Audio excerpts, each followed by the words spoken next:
Today's conversation with music and entertainment attorney Cassandra Spangler is about music catalog sales.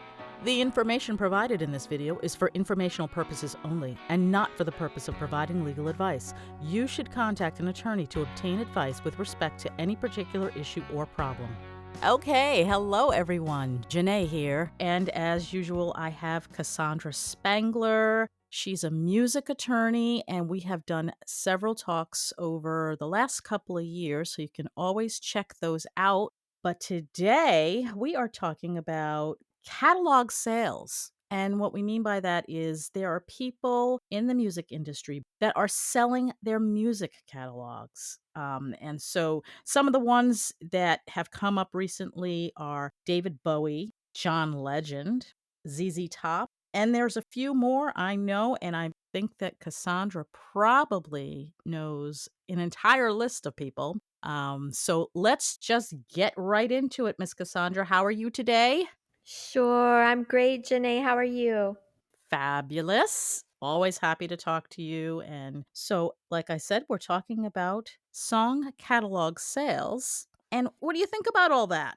Yeah, this has become a very hot topic. Over the past couple of years, you see in the headlines a lot of big artists, particularly, what we would call legacy artists, artists that have been around for 40 or 50 years, have started to sell their catalogs. And for the most part, they're selling their publishing catalogs, but a few have also sold their recording catalogs as well. So I thought it might be interesting for us to kind of talk a little bit about, what that means and why these artists might be doing that and what's triggering it right now and that sort of thing.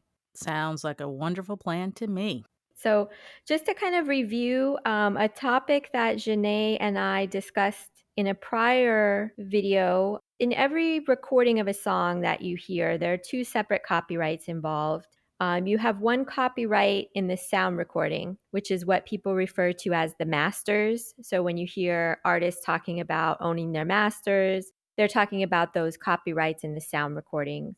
And then separate from that, you have a different copyright in the underlying musical composition, the music and the lyrics, which are what people are referring to when they talk about music publishing. They're talking about those composition copyrights. So these artists that are selling their catalogs, again, most of them are selling the copyrights on the publishing side, but some of them are also selling the copyrights on the recording side. And just again, as a bit of a review, something that Janae and I have talked about in detail previously, but those sound recording copyrights or the so-called masters, those are typically owned by a record label in sort of a traditional scenario, which is why probably we're seeing most of these catalog sales are publishing because a lot of these artists may not own their masters and so, don't have the ability to sell those catalogs.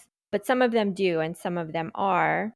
And another sort of interesting piece of this deals with the copyright law. So not to get super technical, but there are provisions in the copyright law which allow authors of copyrights, so for example, an artist who creates a sound recording or a songwriter who writes a song, they can terminate any transfers of those copyrights after 35 years. And again, it gets a little technical, which I won't go into today about how you calculate the 35 years, but those provisions are there. And this started to pop up a lot back in around 2013, was, I believe, when people first became eligible for that because there was no federal copyright protection for sound recordings until 1972. So that comes into play a little bit with this too. Gets a little more complicated, this idea of terminating. So what it means is that if you, Janae, wrote a song and you transferred the copyright in that song to me, regardless of what the contract says, 35 years from now, you could terminate that transfer and get your copyright back. There are some exceptions to that rule, including where something is considered to be a work for hire, which is another topic that Janae and I talked about in detail previously. But if it's a work for hire, you're not eligible for that termination. You can't get the rights back. So there's been this sort of battle between record labels who own most of the world's sound recording copyrights and artists over whether those sound recordings are considered works for hire. In the contracts, they say that they are, but that's, not definitive. Ultimately, it's up to the court to decide if it qualifies as a work for hire or not. And there's different factors that they look at for that. And again, I won't go too much into the weeds on that, but basically the idea is that in some situations, artists have been able to get the copyrights back based upon this copyright termination 35-year period. So some of these artists who are now selling the catalogs to their sound recordings may have been able to take advantage of that. They may have been able to terminate the transfers, get the ownership back, and then renegotiate with someone else a better deal for the sale of those sound recordings. So it's just a little bit of background. Again, it gets very technical, but just sort of to understand how some of these artists may now be in a position to resell the copyrights in their sound recordings. That's perfect. If you are confused in any way by what Cassandra is saying, I definitely think you should go back and listen to our previous conversations where we talk in depth about what all of this means. Yes. And if there are any artists out there who are listening that think they might, qualify for this 35-year termination, you should definitely reach out to an attorney because there are very, very strict timeframes that have to be followed in order to be able to terminate. So, if you're an artist out there listening who signed a record deal 20 years ago or 30 years ago, you may want to reach out to an attorney and see if you can take advantage. Same thing goes with publishing. If you signed away your publishing rights, speak to an attorney if it's been 20 years or 30 years to see if maybe you can try to terminate and get those back. So, Cassandra, could people reach out to you for something like that, or is that not something that you do? Sure. Yeah, they can definitely reach out to me. Okay. And we might as well go ahead and say how people can reach you because they might be really anxious at this point hearing this and wanting to know now. Sure. Yep. The best way is to go to my website, which is cspanglermusiclaw.com. And from there, you can find my phone number, email, social media, all my other contact information. Great. Thank you. Sure. Getting back to the topic of selling catalogs, again, first piece of it is to understand whether the artist is selling their publishing catalog, which would be their songwriting, basically, or whether they're selling their master recordings. Most of the artists in the news has been dealing with publishing. They've been selling their publishing catalogs, but a few of them, most recently, Bob Dylan, are also selling their recordings. So Bob Dylan sold his publishing catalog back in 2020 and then apparently sold his recording catalog as well. So these are, as Janae mentioned, lots of other artists in the news that have been doing this: John Legend, Neil Young, Bruce Springsteen. Bruce Springsteen is another one who supposedly sold both his recordings and his publishing catalog. David Bowie, Stevie Nicks. And all of these deals have been estimated, of course, the details are private, they're not available to us, but they've been estimated in the hundreds of millions for each of these artists. So it can be very, very lucrative if you are a legacy artist like Bob Dylan or Neil Young, David Bowie, who has decades worth of hit songs. Those songs are very, very valuable. And you can see that through, just the sheer number that they're selling their catalogs for. And so, the question comes up, why are they doing this? Why is this suddenly becoming popular now? And I think there are a few different factors at play. I mean, this is something that seems to have really started to happen during the pandemic. And, the pandemic shifted a lot of things, which again, Janae and I have spoken about in detail as far as how it's changed the music industry in a prior recording. But this is, I think, another example where people started to, for a variety of factors that were sort of triggered by the pandemic. For one thing, these artists were not able to tour. And for a lot of these legacy artists, they can make a large amount of money from touring. and some of them, may only need to play a few concerts a year, and that may be enough to really bring in some income.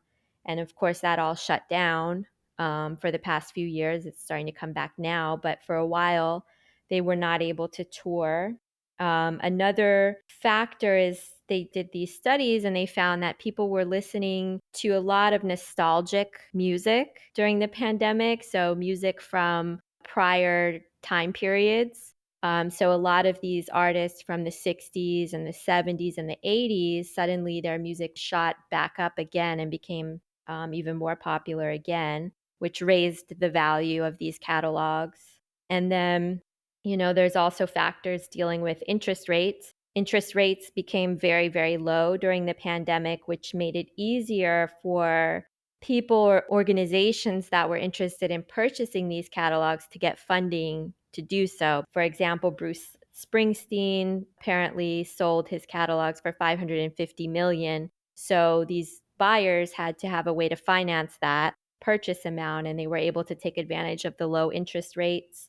And streaming, I think, is another factor. Obviously, streaming is the main way that people listen to music now. And that has sort of changed the way that artists get paid and the way that recordings and musical compositions generate income. Because it used to be in the days where everything was on a physical CD or vinyl or cassette tape.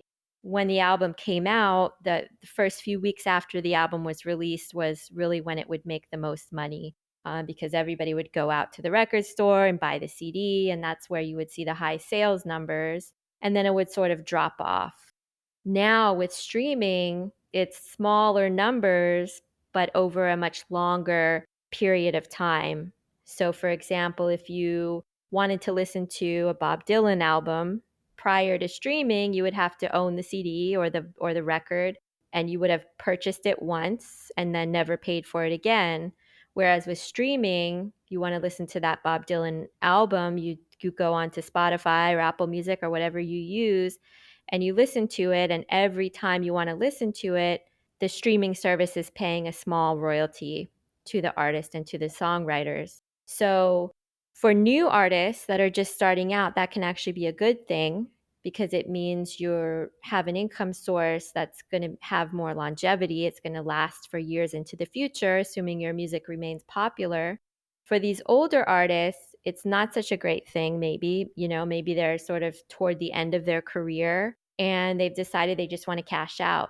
And these companies that are buying the catalogs, they know that Bob Dylan and Bruce Springsteen, their music's going to continue to generate money on streaming for years and years to come. So to them, it's a solid investment to sort of give Bob Dylan his couple $100 million now, and now they own all the rights. And for years and years into the future, they're collecting 100% of whatever is being earned through streaming.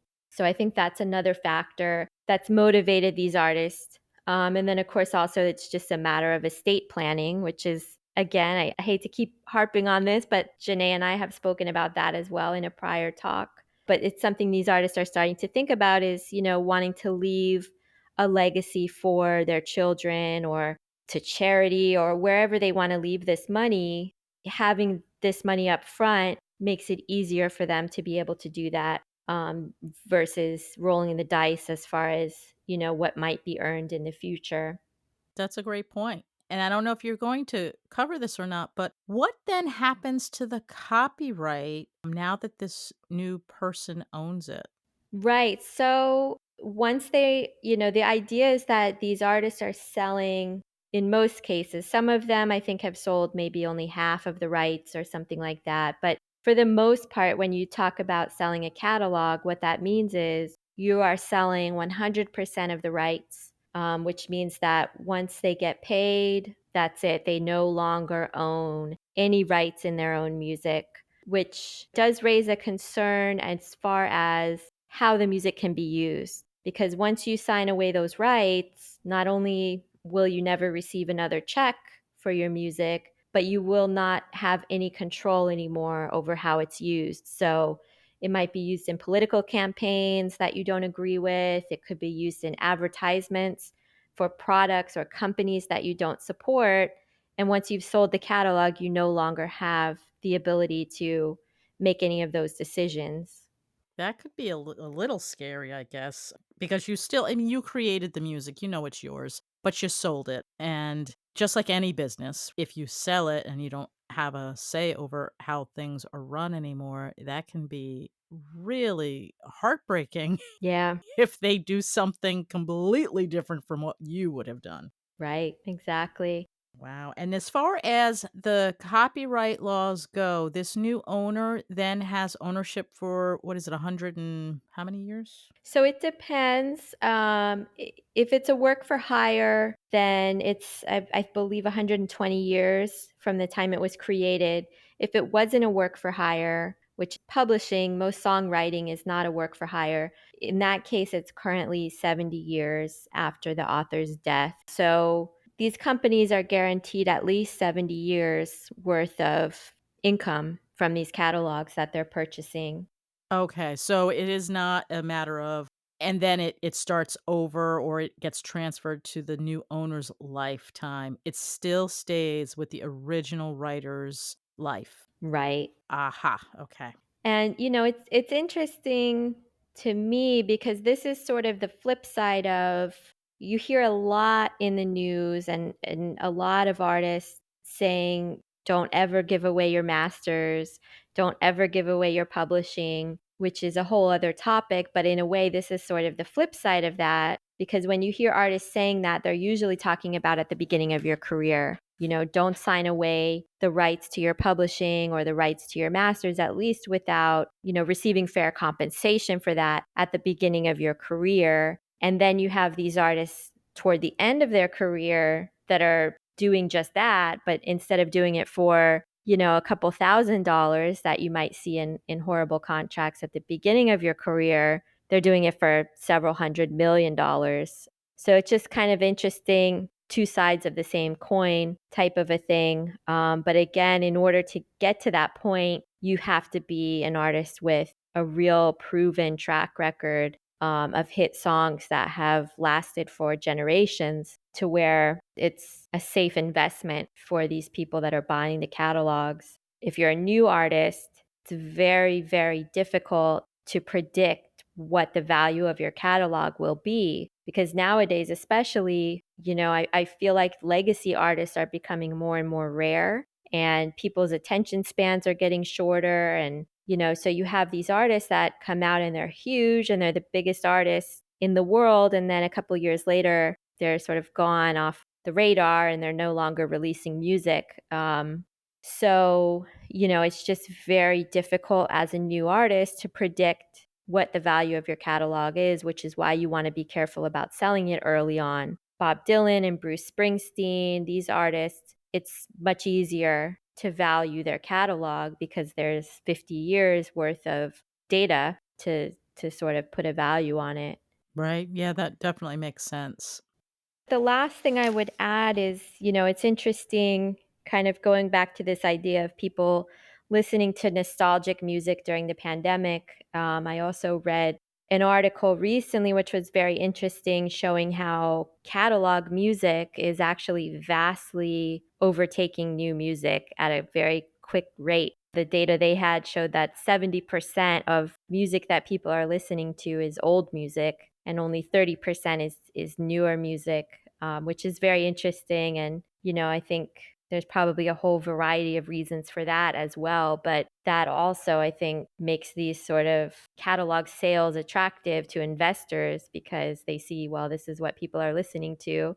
They're listening to Bob Dylan and Bruce Springsteen and Stevie Nicks in 2022, even though the music is, 40 or 50 years old. And so it makes it a valuable investment. But I think it's also something to be cautious about, and just a broader discussion to think about if you're a new artist, or if you're working in the music industry, what can be done to get people excited about new music again? Because I think that is a real problem. Yeah, and, and I do wonder if pop culture plays a very big part in having the older artists' music becoming more popular, and what I mean by that is, you're seeing, say, some huge show on television, and they're using music from the '70s, and now people are curious about that song. And so they look it up and then they realize, "Oh my god, I love Stevie Nicks," or "I love Bob Dylan," or whoever. Absolutely. Yeah, definitely. I think, TV shows and film that are set in different time periods, which I think is also happening a lot because of the pandemic. A lot of new TV shows or films are trying to avoid having to address the pandemic in the storyline, so they just have it set in a different time period. But yeah, then the soundtracks kind of bring in new audiences from different generations who maybe hadn't heard the music before. Absolutely, and to be very specific, I remember, I don't know if you ever saw American Horror Story, but I watched that, and Stevie Nicks was all over it, and I was so excited because I mean, I love Stevie Nicks. It was so cool to see her, but I can imagine that the younger people that didn't even know who she was, they were watching this TV show and being so exposed to her music and just looking her up to find out, well, who is this person, you know? And maybe thinking that she was newer. And I think she got a whole bunch of new fans from a completely different generation as a result.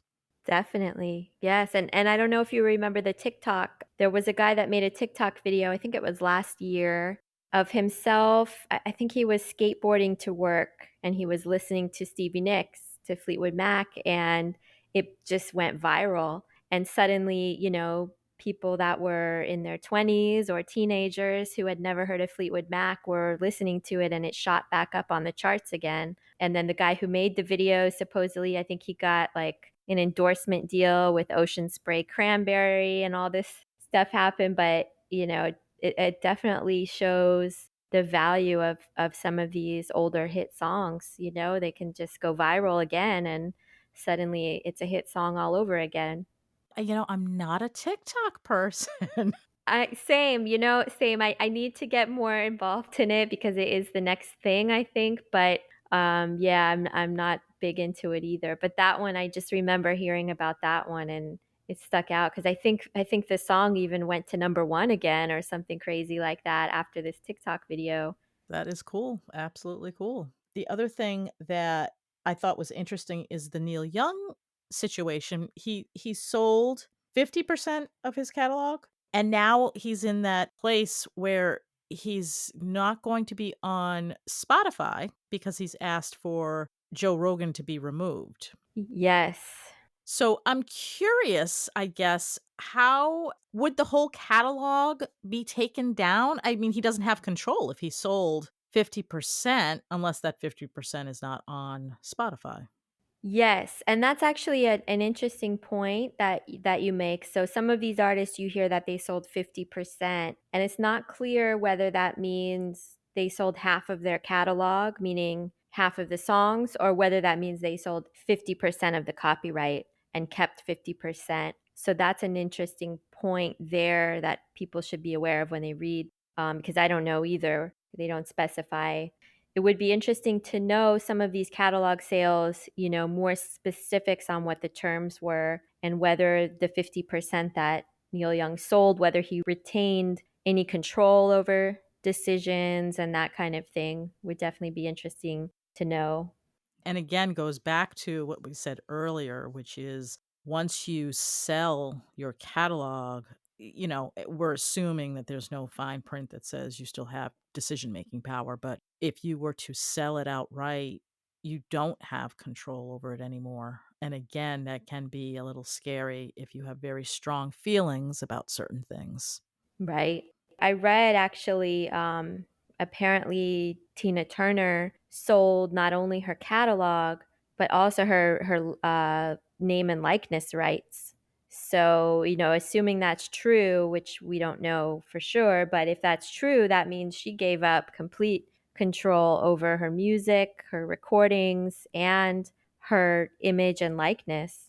So whoever purchased it can really put it on whatever products they want to do, release whatever films or books about her that they want to release. So that's a real kind of a real dangerous one, I think, to give those rights away. Yeah. it is. I would love to know what she's thinking there. Sadly, I don't think I'm going to find out. But yeah, no, that would be an interesting thing to sit down and chat with her and say, what are you thinking? Not that it's bad. It's just I'm curious what her thinking is behind doing that. Right, right. Yeah, I mean, I'm sure it was well thought out, because I believe she fought very hard early on to get her rights to her name back. So the fact that she now has apparently or allegedly sold it, I'm sure she had a good reason to do so. But it would be interesting to see if there were any conditions on the sale, if she retained any decision making and what her reasoning was for doing that.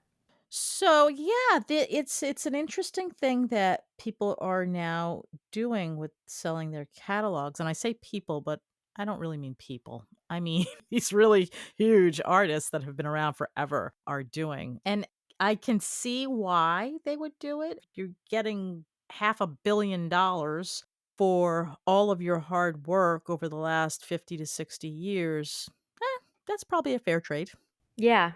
Yeah, and then you don't have the headache of dealing with, accountings and trying to chase down payments if they're not coming in or they don't look accurate. You just get the flat fee, and as long as it's significant enough, which with these artists it sounds like it definitely is, then, it may be worthwhile. Okay, so Cassandra, thank you so much for talking to us today about catalog sales, this new trend that's been happening for the last year or so. I'm sure we're going to see a lot more of this. It'll be interesting to see if the amounts go up or down, and we might start to hear about some of the details behind some of these contracts.